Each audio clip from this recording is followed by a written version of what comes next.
ప్రజలు ఈరోజు ఆలోచనలు పడ్డారు. పార్లమెంట్ ఎన్నికల్లో బీఆర్ఎస్ నామరూపాలు లేకుండా పోయింది.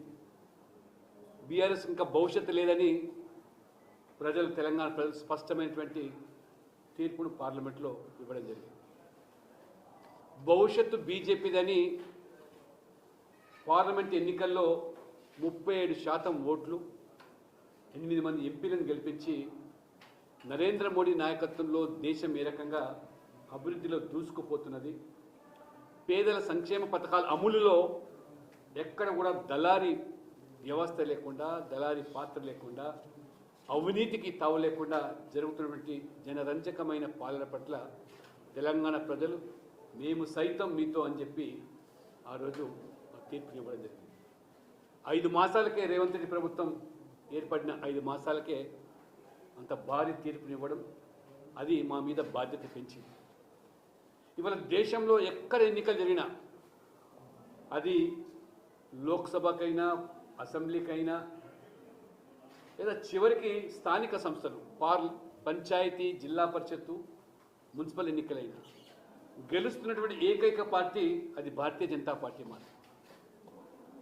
గోవాలో చూశారు, మహారాష్ట్రలో చూశారు, హర్యానాలో చూశారు. ఏ రకంగా ట్రిపుల్ ఇంజన్ సర్కారు వైపే మొగ్గు చూపుతున్నారు.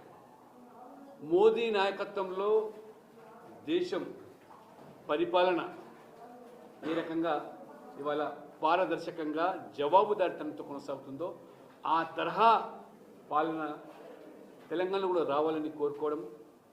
పార్లమెంట్ ఎన్నికల తర్వాత రాష్ట్రంలో జరిగినటువంటి ఎమ్మెల్సీ ఎన్నికల్లో కూడా బీజేపీ మాత్రం ఏకైక పార్టీ పోటీ చేసి 3 స్థానాల్లో 2 స్థానాలు గెలిచింది. కాంగ్రెస్ని మట్టి కనిపించి బీఆర్ఎస్ దర్దాపుల్లో కూడా ఛాయల్లో లేకుండా, పోటీలో కూడా బరిలో లేకుండా ప్రజలు ఆ రకమైనటువంటి శిక్ష మరి బీఆర్ఎస్కి వేశారు.